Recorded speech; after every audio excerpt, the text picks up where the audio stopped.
If you're thinking about hiking the Tour du Mont Blanc, but only have time or desire to do the very best few days of the entire loop, this video is for you. We'll show you the sections that have the best combination of scenery, refuges, and variety. And then at the end, we'll reveal our favorite. Hi there, I'm Megan, this is Elliot. We've done the Tour du Mont Blanc twice, by doing half one year and the other half a few years later. We talk, dream, and think about it all the time. It's one of those experiences that really gets in your head and won't let go. Yeah, and it often comes up when we're reminiscing. What was our favorite stretch of this incredible hike? It's 8 to 12 days long, and it's 170 kilometers or so. So I'm sure a lot of people can't do the whole thing. So what would we recommend is the very best bit to focus on? In this video, we're going to discuss what we feel is the best 3 or 4 day section that really showcases the highlights of the Tour du Mont Blanc that makes it one of the greatest multi-day hikes in the world. First off, let's get our bearings.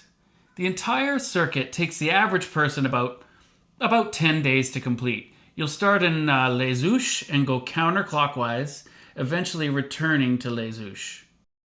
Before we discuss what is the very best section of the Tour du Mont Blanc, let's establish what are the key ingredients of a great day on the trail.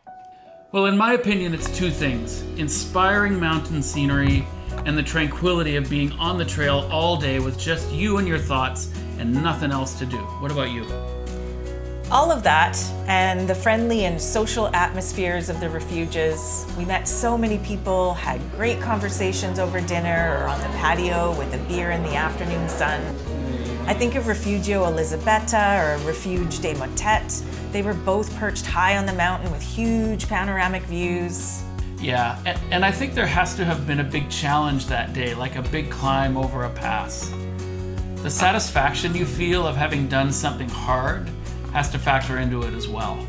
Remember the Fenêtre d'Arpet on the way to Trient? That was such an awesome, challenging day. And then contrasting that against the day where we walked along the valley floor from La Fouille to Lac Champay, which was quite long and not challenging at all, and kind of miserable in the rain. I know we were just happy to be out of the rain at the end of that day and for it to be over. What's the minimum number of days in an itinerary to get the real TMB experience? Ideally, I'd say do half, but at bare minimum, probably 3 nights gives you enough chance to get a sense of the diversity of the scenery and the trail, and also you feel like you've actually gone somewhere in that time. And it gives you a chance to meet some people.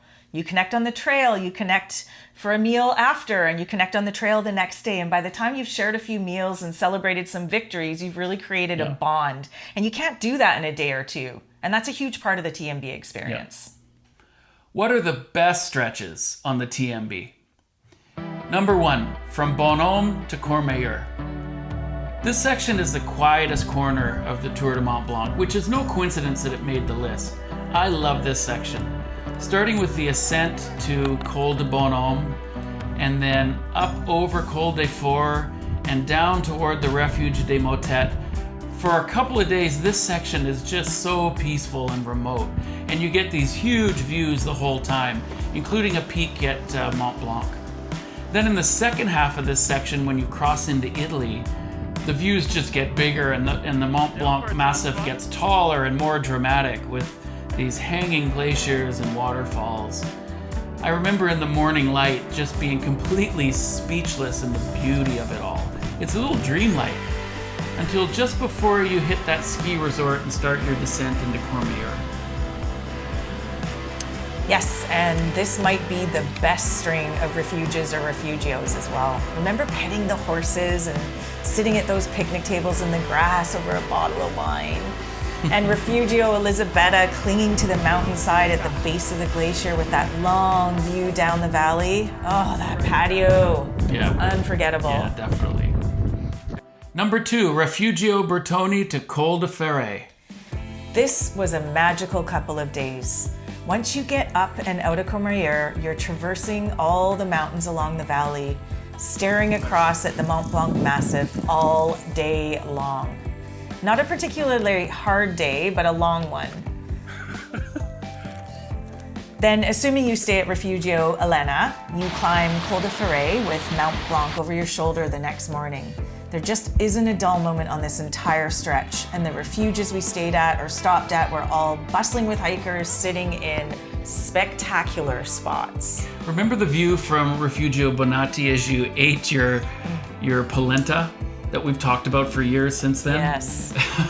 And I remember how special the Col de Ferret summit was. It's one of those places that it just feels so magical. You almost feel like you have to whisper when you're talking, and it was definitely like that. Number 3, Champay-Lac to Lac Blanc. This section has 2 of my biggest highlights of the TMB, starting in Champay-Lac. That ascent up and over Fenêtre d'Arpet was extremely challenging, and the descent was long and extremely tricky as well, which, like I was saying earlier, made the achievement at the end of the day even more special.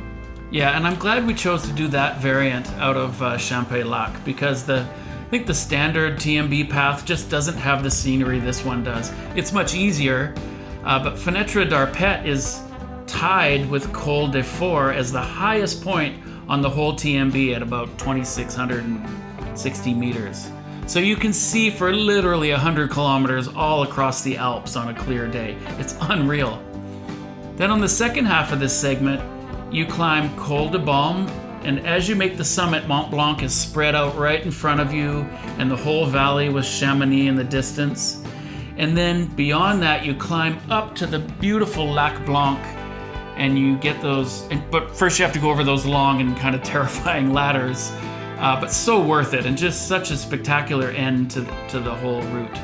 I think at that point you're mostly just working your way back down the valley across the ski slope to get to Les Ouches. We've established the top 3 sections in our opinion, so if you had to pick one, what would it be? For me, I think it's going to be Refugio Bertoni to Col de Ferret, once you're up and out of Courmayeur. Yeah, that's a beautiful section for sure. You know, that long traverse, and you've got the Mont Blanc massive right beside you all day long. Amazing views. Yeah, I love that too. However, I think my favorite is actually Bonhomme to basically Courmayeur. So that's the southwest corner. And it's got just the perfect blend of remoteness and mountain scenery, and then the refuge experience is just awesome. Oh my gosh, now I have to change my mind. I totally agree with you. That's the best section. But it's a long stretch with no grocery stores or towns or anything that you go through, so you really have to plan ahead and get your groceries ahead of time.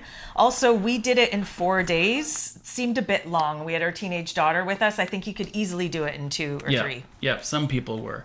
Yeah, and then the other thing about it is it's a little bit tricky to, get to the start point and get back from the end point. Mm-hmm. So what I would suggest is you go beyond Les Contamines right to the end of the road, because part of that day is just walking along the road. So why not skip that? And you would park up by Notre Dame de la Gorge, and that's where the good hiking begins. And then once you get to Courmayeur, in our case, it took us a lot to get back to our car at the beginning. Yeah. You have to get a bus back to Chamonix, and then a train over to Saint-Gervais-les-Bains, and then another bus up to Les Contamines again, and then we still had to run along the road to get to the car and bring it back. Yeah. So it's a little tricky, but it's worth it. If you had to do one section, that's really that's the money section. Definitely. Yeah. I completely agree.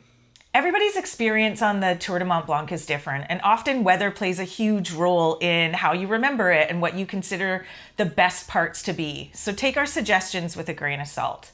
If you've done the TMB already, leave us a little comment. Let us know what your favorite day on the trail was, or your least favorite day on the trail.